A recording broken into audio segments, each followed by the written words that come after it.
اعوذ باللہ من الشیطان الرجیم بسم اللہ الرحمن الرحیم الشمس والقمر بحسبان، سورج اور چاند ایک حساب کے ساتھ گردش کرتے ہیں۔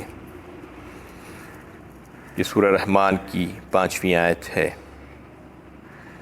اس میں اللہ تعالیٰ دو عظیم الشان کرے جو ہیں ستارے، اس کا تذکرہ فرما رہے ہیں۔ سورج اور چاند کا، اس کو ایک اٹل ضابطے میں اور ایک زبردست قانون اور حساب کے تحت باندھ دیا گیا ہے، اور ان کے لیے ایک مدار مقرر کر دیا گیا ہے۔ کل فی فلک یسبحون، اسی میں وہ رہتے ہیں، اور اس کے بے شمار فائدے زمین پر رہنے والی مخلوقات کے لیے اللہ تعالیٰ نے ان کے ذریعے سے لگا دیے ہیں۔ هو الذی جعل الشمس ضیاء والقمر نورا وقدرہ منازل لتعلموا عدد السنین والحساب۔ سورہ یونس 11ویں پارے میں اللہ تعالیٰ نے چند چیزوں کا تذکرہ فرمایا کہ وہی ہے ذات باری تعالیٰ جس نے سورج کو چمکدار بنایا اور چاند کو نورانی بنایا، اور پھر اس میں اس کے اللہ تعالیٰ نے انداز قائم فرما دیے، وقدرہ منازل فرمایا، منزلیں مقرر فرما دی، لتعلموا عدد السنین والحساب، تاکہ وہ اس سے حساب و کتاب کریں، دنوں اور سالوں کی گنتی اس سے پورا کیا کریں۔ یہ ایک ذریعہ اللہ تعالیٰ نے پیدا فرما دیا حساب و کتاب کے لیے، سورج اور چاند کو۔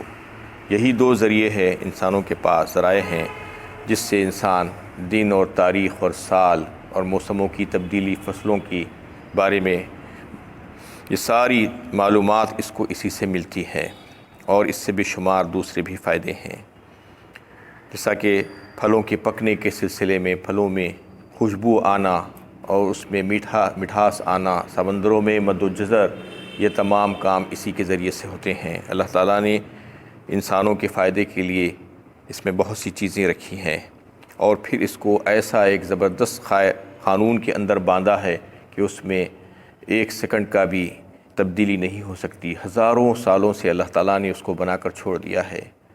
وَالشَّمْسُ تَجْرِي لِمُسْتَقَرٍّ لَهَا ذَلِكَ تَقْدِيرُ الْعَزِيزِ الْعَلِيمِ، فرمایا سورہ یاسین میں۔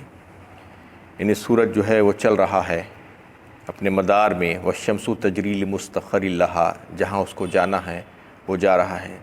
ذَلِكَ تَقْدِيرُ الْعَزِيزِ الْعَلِيمِ، یہ اندازہ ہے اس زبردست جاننے والے کی طرف سے اس کے لیے مقرر کردہ۔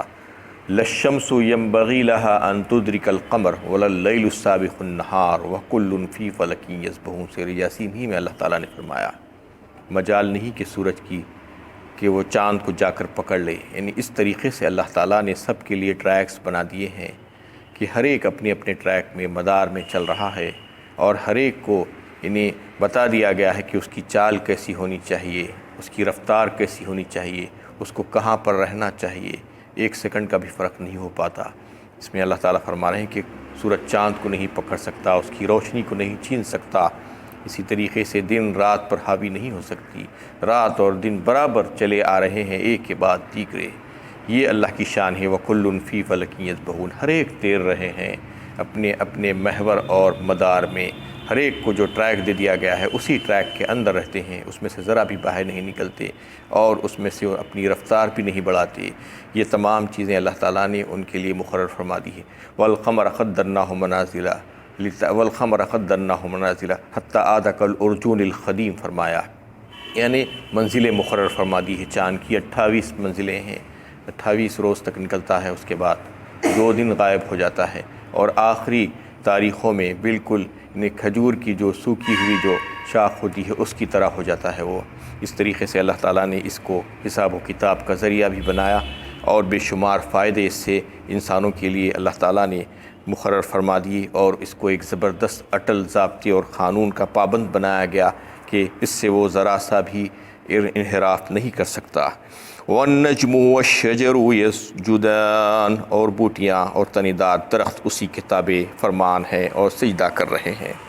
یعنی ایک لفظ آیا ہے نجم۔ نجم عام معروف معنی میں تو ستارے کو کہا جاتا ہے، جیسا کہ اس سے پہلے سورہ نجم جو گزر چکی ہے، لیکن عربی لغت میں اس کو ان درختوں کو بھی کہا جاتا ہے جس کے تنے نہ ہو، بیل جسے کہتے ہیں، کدو کی بیل، ترئی کی بیل یا تربوز کی بیل، یہ جو ہوتی ہے جس کا تنا نہیں ہوتا ہے، وہ زمین پر پھیل جاتی ہے، اس کو نجم کہا جاتا ہے۔ نجم اور شجر جو تنا دار درخت ہے، تو ان تمام کا تذکرہ اللہ تعالیٰ فرما رہے ہیں، چاہے وہ نجم ہو، چاہے شجر ہو، تنے دار ہو یا بیل ہو، وہ سب کے سب اللہ تعالیٰ کے سامنے سجدہ ریز ہیں۔ اس کا کیا مطلب ہے؟ زبان حال اور زبان خال سے جو ہے سجدہ کر رہے ہیں۔ تو یہ جو مخلوقات ہیں، ان کو اللہ تعالیٰ نے با اختیار مخلوق نہیں بنایا، بلکہ ان کو اللہ تعالیٰ نے تکوینی طور پر اور جبری طور پر پابند کیا ہے کہ وہ جو بھی حکم ان کے لیے دیا گیا ہے، بس اس کے مطابق وہ کام کرتے جائیں۔ یہی حکم ان درختوں کے تعلق سے اللہ تعالیٰ نے ان کو دیا ہے، وہ ڈیوٹی پر مقرر ہیں کہ ان کو کیا کیا کام کرنا ہے انسانوں کے فائدے کے لیے، اور ان کے پتے اور ان کے پھل اور ان کے پھول وہ سارے کاموں میں لگے ہوئے ہیں، وہی کام کر رہے ہیں جسے اللہ تعالیٰ نے ان کو کرنے کے لیے کہا ہے۔ جبری طور پر ان پر یہ پابندی عائد کی گئی ہے۔ یہی یعنی صرف انسان اور جن دو مخلوقات کائنات میں ایسی ہیں جن کے اوپر اللہ تعالیٰ نے جبر اور زبردستی نہیں کی ہے، ان کو ارادے اور اختیار کی آزادی دے کر بھیجا گیا ہے۔ تکوینی طور پر ان کو کسی قسم کا کوئی پابند نہیں بنایا گیا ہے، لیکن دیگر ساری مخلوقات کو تکوینی طور پر پابند بنایا گیا ہے۔ درختوں کو جس درخت کا ہے اس کا پھل اس کو ویسا ہی دینا ہوگا، اور یعنی دیگر ساری مخلوقات کو دیکھیے آپ، بھینس ہے اور گائے ہے، اس کو کہہ دیا گیا ہے کہ دودھ دینا ہے تو وہ دودھ دینا ہی ہے۔ ساری چیزوں کو اللہ تعالیٰ نے پابند فرما دیا ہے۔ تو یہ سجدہ کرنے کا جو ذکر ہے، سب سجدے میں ہے، اس کا مطلب یہ ہے سجدہ انتہائی تعظیم اور اطاعت کی علامت سمجھی جاتی ہے۔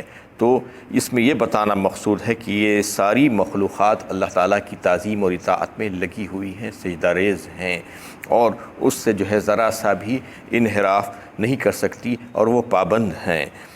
وَالسَّمَاءَ رَفَعَهَا وَوَضَعَ الْمِيزَانَ، اور اسی نے آسمان کو بلند کیا اور میزان قائم کیا۔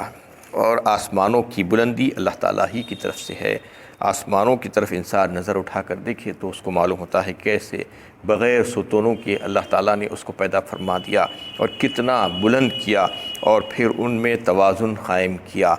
آسمانوں میں اور ساری کائنات میں اللہ تعالیٰ نے توازن قائم کیا ہے، اس کو عدل کی بنیاد پر بنایا گیا ہے۔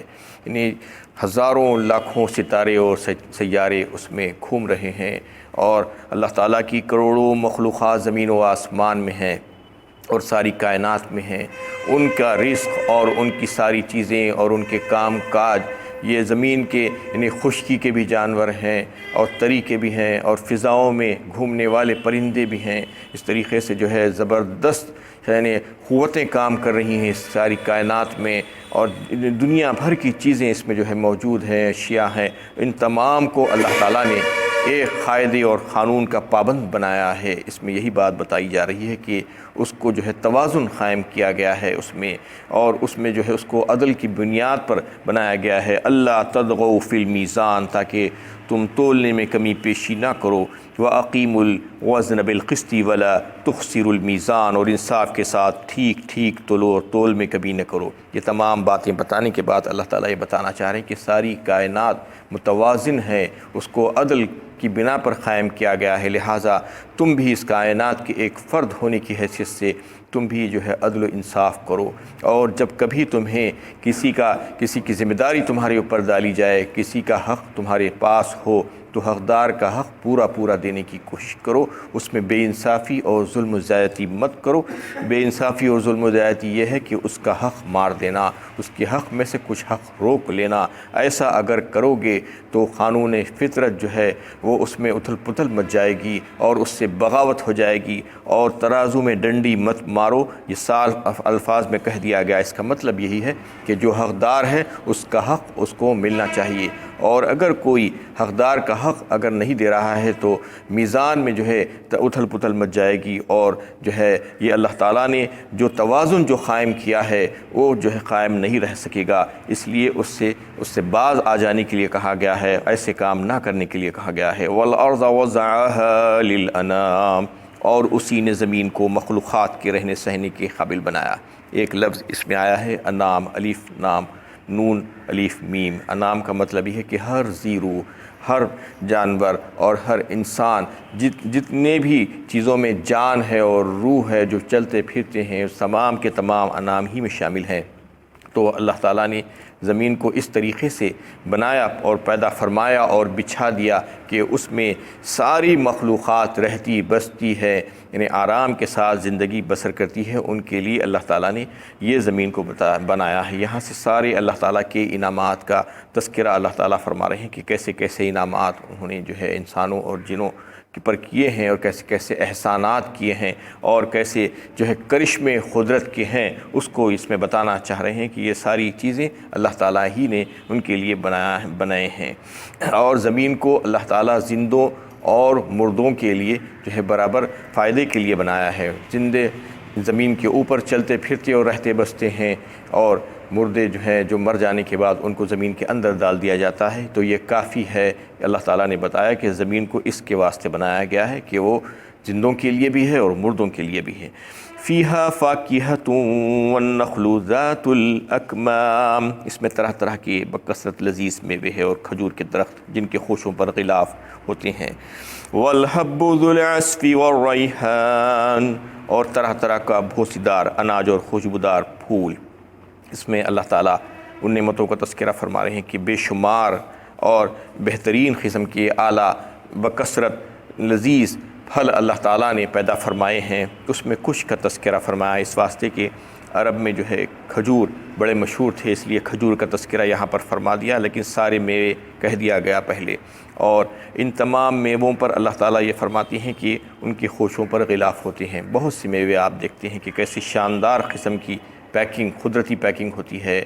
یعنی انار میں دیکھیے آپ، موز پہ دیکھیے، ناریل میں دیکھیے، اور دیگر بہت سے جو ہے میووں پر اگر آپ دیکھیں تو اندازہ ہوگا، بادام ہے، یہ تمام چیزوں پہ ایسی زبردست پیکنگ کر کے اللہ تعالیٰ اس کی حفاظت فرما کر بھیجے ہیں کہ قدرتی پیکنگ ہے وہ۔ والحب ذو العصف والریحان، اور پھر دانہ جسے کہا جاتا ہے اناج، اناج کے اوپر بھی اللہ تعالیٰ نے ایسا بھوسا چڑھا دیا ہے کہ اس کی وجہ سے اس کی حفاظت ہوتی ہے۔ اور پھر وہ بھوسے کا بھی استعمال یہ ہوتا ہے کہ جانور کھاتے ہیں، جانوروں کے کھانے کے کام آتا ہے۔ والریحان، ریحان خوشبو کو کہا جاتا ہے۔ خوشبودار درخت اللہ تعالیٰ نے پیدا فرمائے زمین میں، اور بہت سے پھل اور پھول ایسے ہیں جس سے خوشبوئیں نکلتی ہیں۔ فَبِأَيِّ آلَاءِ رَبِّكُمَا تُكَذِّبَانِ، لہٰذا اے جن و انس تم اپنے رب کی کن کن نعمتوں کو جھٹلاؤ گے۔ یعنی یہ ساری نعمتوں کا تذکرہ ایک کے بعد دیگر فرمایا جا رہا ہے کہ اللہ تعالیٰ بلا شرکت غیر تنہا بنفس نفیس اپنی قدرت کاملہ سے آسمانوں اور زمین کی تخلیق فرمائی، اور زمین کو مخلوقات کے رہنے سہنے کے قابل بنایا۔ آگ، ہوا اور پانی، سورج، چاند، تارے اور رات، دن کا نظام قائم کیا۔ مخلوقات کی رزق رسانی کے لیے زمین سے طرح طرح کے میوے، پھل، پھول، اناج وغیرہ کا پیدا کرنا خود اس بات کی دلیل ہے کہ اللہ تعالیٰ ہی ساری مخلوقات کے رب، خالق و مالک، حاجت روا، مشکل کشا، کارساز، معبود و مستعان ہے۔ اللہ تعالیٰ کے سوا کسی غیر اللہ کو مدد کے لیے پکارنا، اللہ تعالیٰ کی مخالف بندوں کو حاجت روا اور کارساز سمجھنا، ان کا واسطہ وسیلہ لینا، ان کی نظر و نیاز ماننا اور انہیں نافع اوزار سمجھنا، سب کا سب شرک میں شامل ہے جس کا انجام جہنم ہے۔ خلق الانسان من صلصال کالفخار، اسی نے آدم کو ٹیکرے کی طرح بجنے والی مٹی سے بنایا۔ اس میں اللہ تعالیٰ انسان کی پیدائش کا تذکرہ فرما رہے ہیں کہ انسان کو کیسا پیدا کیا گیا۔ انسان کو پیدا کرنے کے تعلق سے جو مادہ استعمال کیا گیا اس کے مختلف الفاظ قرآن میں آئے ہیں۔ کہیں پر تراب آیا ہے، آدم علیہ السلام کو مٹی سے بنایا گیا۔ کہیں پر طین آیا ہے تو یہ نون، کہیں پر طین لازب آیا ہے، کہیں پر صلصال من حمأ مسنون آیا ہے، کہیں پر صلصال من حمأ مسنون کالفخار آیا ہے۔ مختلف الفاظ اس میں آئے ہیں۔ اور تین اس کو جو ہے تراب جسے کہا جاتا ہے، صرف مٹی کو جو ہے تراب کہا جاتا ہے، سادی مٹی۔ اور مٹی میں جب پانی ملا دیا جاتا ہے اور اس کا جب گارا بن جاتا ہے تو اس کو تین کہا جاتا ہے، یعنی کیچڑ جو ہو جاتا ہے اس کے بعد پھر طین لازب جو ہے لیزدار مٹی، لیزدار مٹی کو طین لازب کہا جاتا ہے، اور پھر سلسال من حمأ مسنون فرمایا سورہ ہجر میں۔ تو اس کا مطلب یہ ہے کہ جو مٹی میں پانی ملا دینے کے بعد اس کو رکھ کر چھوڑ دیا جاتا ہے تو وہ سڑ جاتی ہے اور اس میں بدبو پیدا ہو جاتی ہے۔ اور پھر یہاں پر کل فخار کا لفظ بھی اس کے ساتھ لگا ہوا ہے۔ اس کا مطلب یہ ہے کہ جب مٹی پانی کے ساتھ ملتی ہے اور اس کے بعد اس میں سڑان پیدا ہوتی ہے، بدبو اڑتی ہے اس میں سے، اس کے بعد پھر ایک وقت آتا ہے کہ وہ سوکھ کر ٹیکری کی طرح ہو جاتی ہے، بجنے لگتی ہے۔ سوکھ جانے کے بعد جیسے برتن، مٹی کے برتن پہ آپ ہاتھ لگائیں تو بجنے لگتا ہے، آواز آتی ہے، بالکل اس مٹی سے انسان کی تخلیق اللہ تعالیٰ نے فرمائی۔ آدم علیہ السلام کی یہ بتانا مقصود ہے اس میں۔ وہ خاص مادہ تھا جس سے اللہ تعالیٰ نے حضرت آدم کو پیدا فرمایا اور اس میں اپنی خاص روح پھونکی اور فرشتوں کو ان کے سامنے سجدہ کروا دیا۔ یہ اللہ تعالیٰ کی شان ہے۔ وَبَدَأَ خَلْقَ الْإِنسَانِ مِنْ طِین فرمایا، پہلے تو لیزدار مٹی سے بنایا، اس کے بعد پھر جو ہے اس کی نسل کو اللہ تعالیٰ نے نطفے سے چلایا، ایک ماء مہین، وَجَعَلَ نَسْلَهُ مِنْ سُلَالَةٍ مِّن مَّاءٍ مَّهِينٍ فرمایا سورہ الف لام میم سجدہ میں۔ اس کو جو ہے وہ ایک حقیر پانی کے قطرے سے اس کو اللہ تعالیٰ نے چلا دیا۔ تو اس میں اللہ تعالیٰ انسان کی تخلیق کے بارے میں بتایا ہے کہ انسان کو اللہ تعالیٰ نے کیسی زبردست قوتیں اور طاقتیں دے کر پیدا فرمایا ہے، مٹی سے پیدا فرمایا، لیکن اس کے باوجود اس کو عقل، اس کو دماغ عطا فرمایا اور اسی کے مطابق بہترین جسم اور ساخت اس کو عطا فرمائی، اور سب سے انتہائی اعلیٰ اور شاندار اپنی ساری مخلوقات میں اشرف المخلوقات، افضل المخلوقات کر کے بنایا۔ کرمنا بنی آدمہ، اکرام کیا اللہ تعالیٰ نے اس کا، اور جو ہے اس کو بہترین ساخت میں بنایا۔ یہ ساری اللہ تعالیٰ کی جو ہے شان ہے کہ انسان کی پیدا کرنے کے سلسلے میں۔ وآخر دعوانا الحمدللہ رب العالمین۔